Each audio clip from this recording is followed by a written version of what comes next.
Welcome back. I missed you. Can we just talk about fur babies, please? We have to, because we love the animals on this particular show, and our furry best friends, I can tell you that. They are the guardians when it comes to, you know, us and our households and our children. They shower us with love, and there's just happiness whenever you have a beautiful animal. Look at those faces. Now, think about that for a second, and let's really knuckle down on some concepts around their health too. We need to ensure that their health stays in tip-top shape.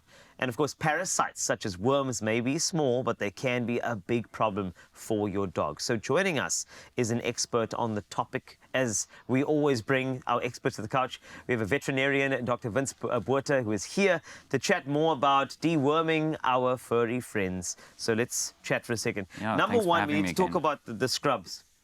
They are the coolest scrubs I've ever seen. Thank you. Thank you. I have quite a collection of scrubs. So whenever you come back, I want to get a new scrub for you. Get a new one every time. Thank you. But let's talk about, you know, worms in general. I think it's something that we talk about too little.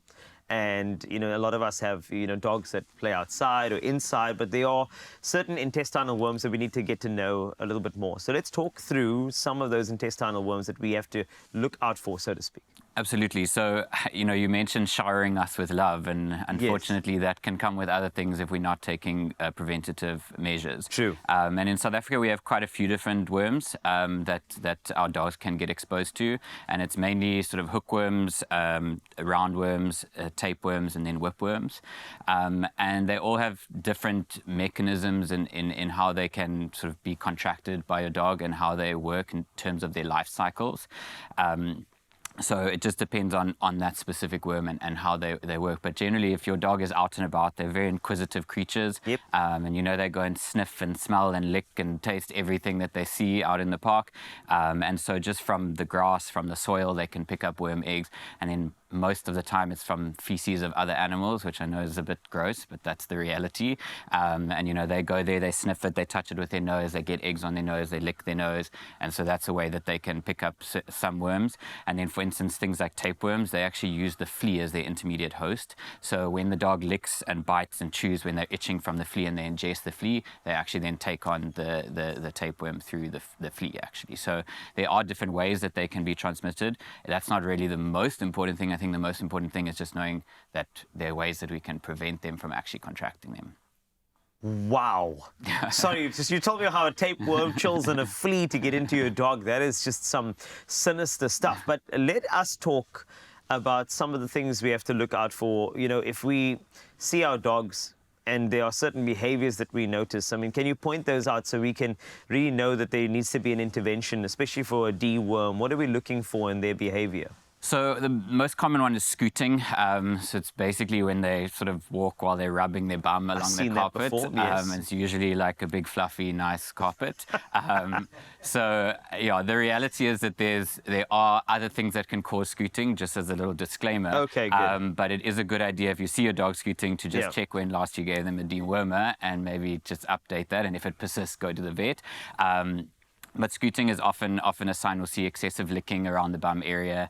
And then you can see other things in severe cases where you'll have sort of malnutrition, where they'll start showing signs of having like really poor fur coat and those kind of things. But that's in more severe cases. Yes. Yeah, and then you'll sometimes actually see it in the stool. So if they're actually passing roundworms, for instance, you'll see the worms, they look like pieces of spaghetti in the stool. Or tapeworms have these sort of proglottids, which are segments that they break off, and you'll see they look like rice grains in the stool. So, yeah, I mean, you can actually see them when you're sort of clearing up the poop in the morning from the garden. It's also an area where you can keep an eye out for them. So let's talk about prevention as well as deworming. I think that's very, very important because we want to make sure that, yes, we get them the health care they deserve. So some of the preventive measures, we can't stop them from going for walkies. I mean, we can't. So what do we do to prevent this? So we actually, I mean, last week we spoke about prevention is better than cure, and, Yes. and it really is quite a crucial theme, I think. And so the key is obviously making sure that we're giving them a regular dewormer. So we want a good quality product that we know is going to cover multiple worms, knowing that in South Africa we have multiple different worms. You don't want a product that's just covering one species of worm. You want something that's covering multiple species. Okay. And then it depends on the product that you're using. So different products have different guidelines in terms of how frequently to use them. So the NEXGARD Spectra, for instance, uses a monthly protocol, which is quite a bit easier to remember. If you know every month that you need to give your dog every month, it makes it a bit easier. And that also covers for ticks and fleas, so that covers the flea component of the tapeworm life cycle as well. So that's where that becomes quite crucial. The important thing is actually knowing sort of what the product you're using requires in terms of frequency. I like to try and encourage people to set reminders on their phone because it's so easy. I mean, our lives really get away from us, and then you just can't remember, what you did. And it's so easy to just go on your phone and set a repeated reminder to tell you, remember, I must do tick and flea and deworming. And if you're using a product like NEXGARD Spectra, then it's all in one.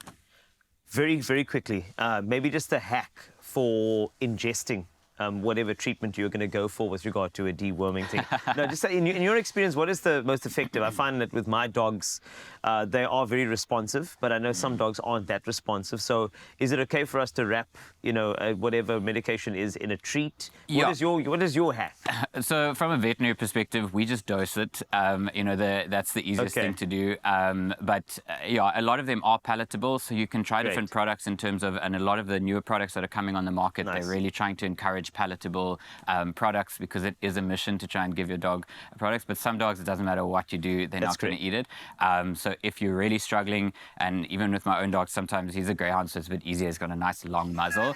But basically, if you hold on the muzzle and you hold behind the canines and tilt the head back, it makes it much harder for them to keep the mouth closed. There we go. So then as you tilt the head back, the mouth will start to open, and then it's much easier to quickly put it in there. And the tongue sort of has a little bit of a bump in it. Yes. So if you go past that little bump, then they can't bring it back up again. So you need to push it quite far back.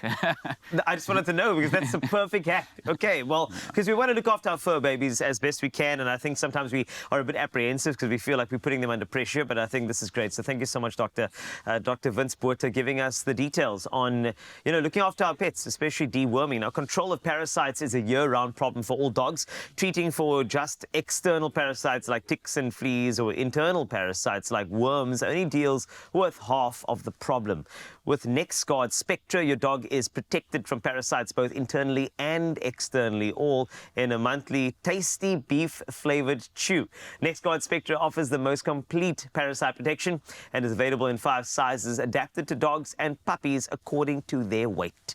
So make sure you know that. And of course, we love informing you and empowering you. And it's also that time of the week where we want to give you something. A lucky viewer stands the chance at winning themselves a 2,000 Rand cash prize, as well as a surprise goodie. That's a goodie bag for their furry friend. To become this week's winner, simply reply to the competition post on the Expresso Facebook, X or Instagram pages and just tell us about your dog's cutest quirks. And don't forget to add the hashtag NEXGARD and, of course, hashtag Guardians of Love in your answer. Competition closes at midday this Friday, 17 May. T's and C's apply and, of course, can be found on expressoshow.com. So it's fantastic, actually, Dr. Vince. Thanks a lot for all of the details. Appreciate you. And now that you know, let's look after our fur babies, and prevention is better than cure. Thank you very much.